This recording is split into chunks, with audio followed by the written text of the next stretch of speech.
Dans cette vidéo, nous allons analyser deux opérations importantes, n'est-ce pas, qu'il faut réaliser pour entretenir votre pépinière.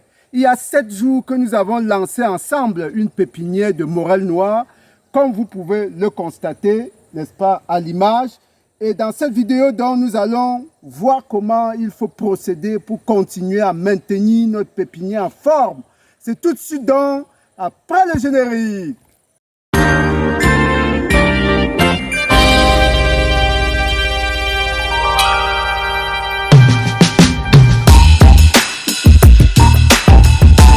Une fois de plus, chers agripreneurs, bienvenue à la ferme intégrée de Ngoumou. Si vous découvrez cette chaîne pour la première fois, vous avez en face de vous Roméo Lado, votre motivateur, votre coach, n'est-ce pas? L'agripreneur, l'apiculteur et l'agripreneur en même temps, n'est-ce pas?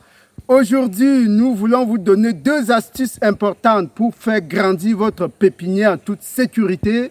La première opération, justement, c'est le sarclage. Quand vous faites une pépinière, n'est-ce pas, ne la laissez pas, n'est-ce pas, dans les herbes. Il faut éviter la compétition entre les jeunes plants et les herbes, n'est-ce pas. Dès que vous apercevez les herbes autour de votre pépinière, n'est-ce pas, il faut les enlever et il faut approcher la caméra. Dès que vous apercevez, n'est-ce pas, des herbes tout autour de votre pépinière, vous devez effectuer le sarclage, n'est-ce pas, pour qu'il n'y ait pas de compétition.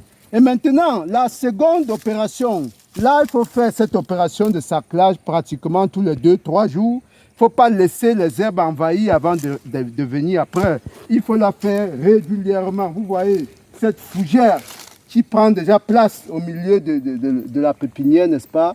Les fougères sont envahissantes, il faut l'enlever immédiatement, n'est-ce pas, avant qu'elle ne fasse de dégâts. Voilà, maintenant, la deuxième opération qui est ultra importante, n'est-ce pas, c'est le contrôle du paillage, le contrôle de l'éclairage. Si vous ne faites pas ce contrôle, vos jeunes plants vont subir le stress dû aux intempéries. Alors, en quoi consiste donc ce contrôle du paillage? Vous voyez, ça c'est le paillage que l'on a mis immédiatement après avoir fait le semis. Maintenant, nous sommes à 7 jours après le semis. Approchez pour qu'on voie comment la levée a commencé. Alors, j'espère que vous voyez tous ces jeunes plants-là, n'est-ce pas? C'est la levée comme ça qui a lieu. Et c'est très délicat à ce moment-là. La levée a lieu un peu partout comme ça. Avancez ici. Vous voyez également ici là, la levée qui a effectivement lieu, ces jeunes plants. Alors, ce qu'il y a lieu de faire, n'est-ce pas, c'est de ne pas laisser vos plants être étouffés par ce paillage. Il faut surélever le paillage de manière à ce que les plants puissent respirer et avoir une levée, n'est-ce pas, sans aucun gêne. Pour cela, il y a 2 ou 3 petites choses à faire. La première chose, c'est d'entourer comme ça vos sillons avec des piquets. Vous voyez ces piquets-là qu'on a placés tout autour. Il faut les placer donc tout autour de votre biome, n'est-ce pas? Vous voyez, c'est la même chose qui a été faite ici. Voilà les piquets qui entourent, n'est-ce pas, les biomes. La deuxième chose à faire donc, c'est, n'est-ce pas, d'attacher, de faire un petit toit là, d'attacher des bambous, des morceaux de bambou tout autour, n'est-ce pas, de ce biome-là, afin de pouvoir supporter, n'est-ce pas, le futur paillage, n'est-ce pas? Ok, donc on va attacher également, juste derrière là, il y a notre morceau de bambou qu'on va poser ici.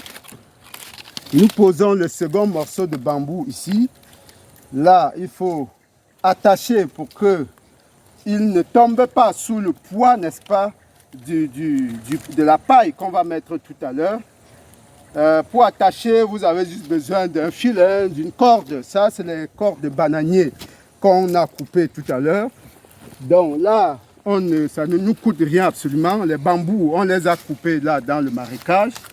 Et nous fixons directement nos bambous là. Et ici, on n'a même pas besoin d'attacher puisqu'ils tiennent directement. On peut juste sécuriser en faisant un petit nœud ici. Voilà, vous faites un petit nœud Et ça vous permet justement de poser par la suite votre paille. Voilà. Donc, il est question maintenant d'enlever l'ancienne paille qu'on avait posée là, n'est-ce pas? Il faut l'enlever délicatement, doucement.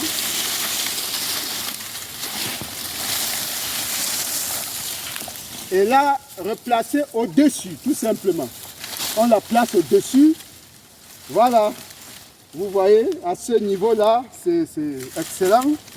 À ce niveau-là, c'est excellent. On peut juste faire compléter la paille.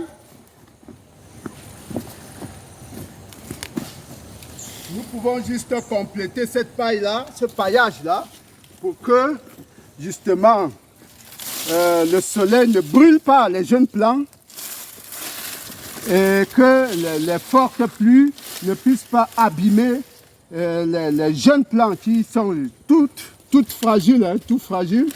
Voilà, vous voyez comment la sueur coule là, on est en plein soleil.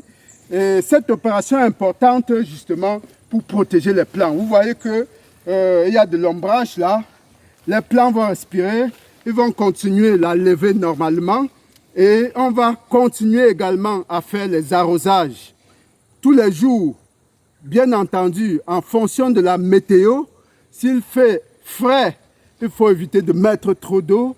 Quand il y a beaucoup de soleil comme ça, là, un arrosage toutes les soirées peut suffire. Quand c'est trop sec, il faut arroser matin et soir.